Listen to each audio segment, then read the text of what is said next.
As of recently, I've come to the realization that I no longer yearn for the past as much as, if not more than, I'm excited for the future. Essentially, I've come out of a period of my life where I've lived off familiarity. So I've decided, since I'm no longer entirely blinded by nostalgia, it would be fun to go back and take an objective look at the pieces of media I've grown up with. And if there was one piece of media to describe my life from ages 7 to 10, it would be Minecraft for the Xbox 360.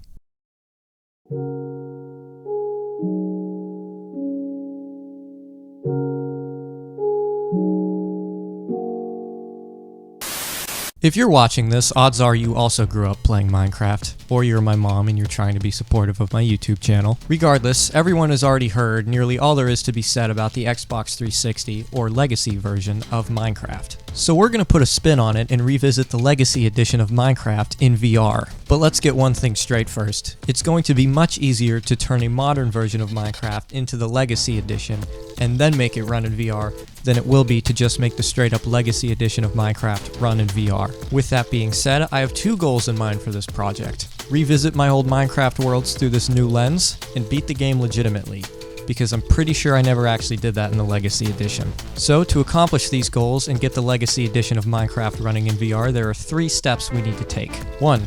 Get my old Minecraft worlds off of the Xbox 360, put them on my computer, and get them running in modern versions of Minecraft. 2. Make a modern edition of Minecraft. We're using Java for this experiment.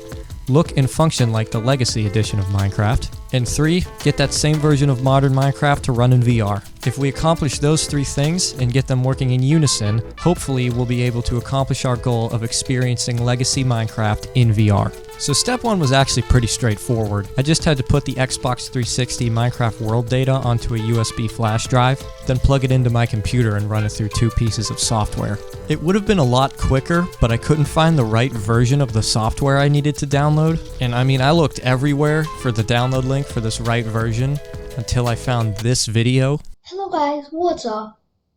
This is my first actual video on my channel. This kid had the foresight to put a Wayback Machine link to where you can find the proper download for this project. So he's already beating everyone else. Anyways, after that I was able to load all my Xbox 360 Minecraft worlds into Java Edition. Step 2 was also pretty straightforward. After looking at mod packs that would turn Minecraft Java Edition into the Legacy Edition, I settled on this mod pack called Legacy 4J for the Fabric launcher, and it works perfectly for our purposes. Lastly, step 3 ended up being the easiest of the steps because I knew it was actually possible before I started working on this project. There's a mod called Vivecraft, which I also ran with the Minecraft Fabric launcher, that allows you to play Minecraft through SteamVR. All these mods worked perfectly individually, but once I ran them together, there is some tweaking needed in the settings to get everything working effectively. The biggest problem was not being able to open the crafting menu in the inventory.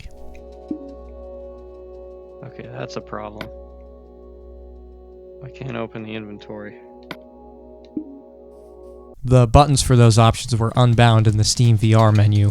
I'm not sure if that's by default or if it's just because I'm running Vivecraft with Legacy 4J. Regardless, I just bound the crafting menu and the inventory to the face buttons of the Oculus controller. Aside from that, the mods function together, but there were some issues with the way the hotbar looked. Okay, the menu's a little messed up. Maybe we can fix that. Fortunately, I was able to change some of the graphics settings to get the hotbar looking much nicer. That's it though. We are now effectively playing Xbox 360 Minecraft in virtual reality. Or we're at least as close to it as we could possibly be without some major development. So there's only 2 things left to do now.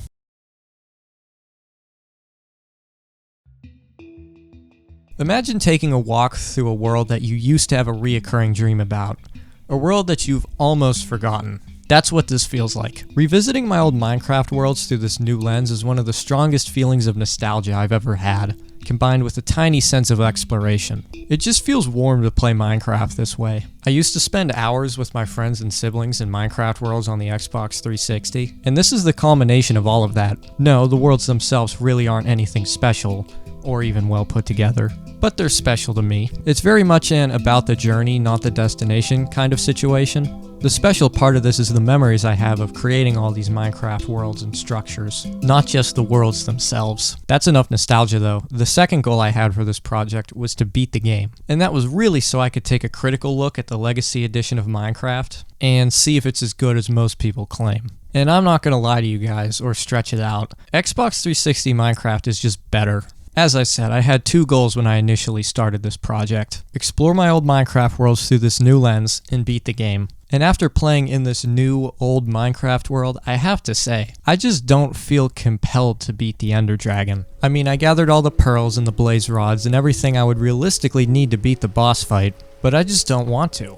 I'm content with building and exploring and just existing in this land. And that is something I haven't been able to say about Minecraft in a long time. The new versions of Minecraft are just not as captivating as the Legacy Edition. I can't even explain why, but here's an example. There was a point in my playthrough when I was just walking around looking for caves, and I stumbled across this massive naturally generated Sky Island looking structure. Now I knew there wasn't anything up there, but I still took the time to climb up. I know the new version of Minecraft technically has more stuff to discover and more treasure scattered throughout the world, and yet I find myself getting sidetracked so easily in this remade old version of the game. Once I made it to the top of the island, I was right about not finding anything, but I did see one of the best video game views I've ever experienced. On top of that, when I looked down, I saw a village floating in the middle of the ocean. That's what new Minecraft is missing. The new worlds feel flat and generic. I don't remember the last time I had a moment like this in modern Minecraft. Everywhere you go is the same, and it all has this grayish palette that blends together, and then everything just feels like a blurry mess of dark colors. Despite having all these different biomes and dimensions, it all feels the same. But Legacy Minecraft feels like a dream world with sky islands and floating villages and all these interesting little pieces of natural world generation to find.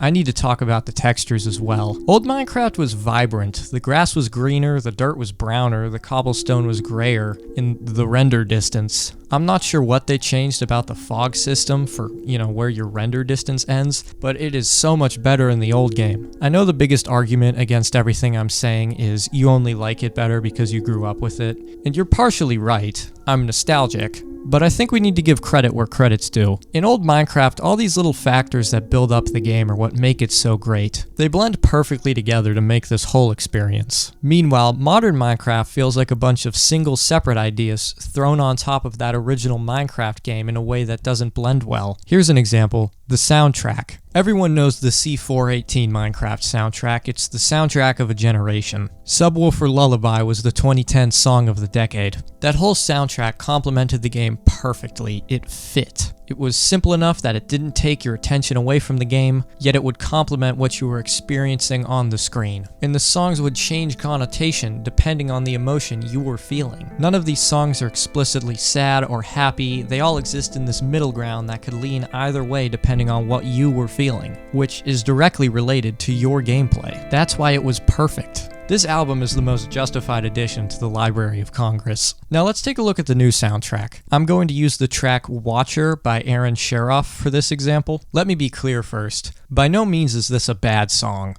It is very well made, but I do not think it fits well with Minecraft. And for one reason mainly. This song has too much going on. There's a bunch of different instruments playing in unison here and playing some pretty complicated pieces, which isn't a bad thing, but this song is its own beast. It makes you feel something. It doesn't work well as a background to something else.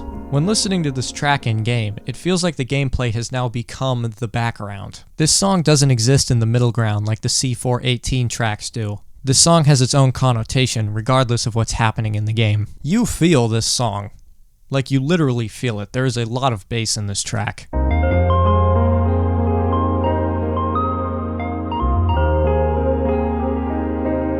Which isn't necessarily a bad thing, but it contributes very heavily to this song not working as a Minecraft soundtrack. And I feel that's a problem with a lot of the modern Minecraft soundtrack. Too much bass. Whereas a song called Subwoofer Lullaby, ironically, does not have that much low end.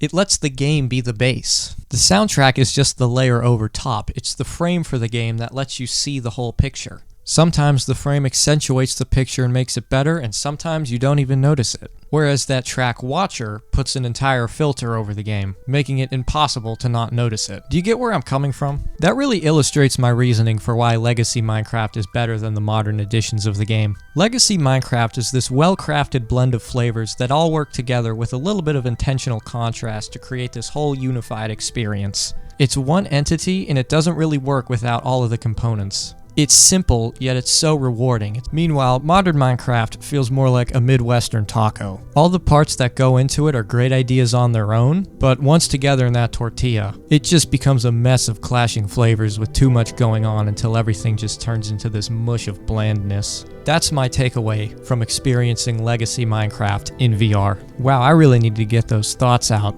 Please subscribe. I hope you all enjoyed this video. I know it was a tad different from my usual content. I've got some new projects on the way, so hopefully those come out soon. But don't hold your breath. That'll about do it for this video though. I hope you all enjoyed and thank you for watching.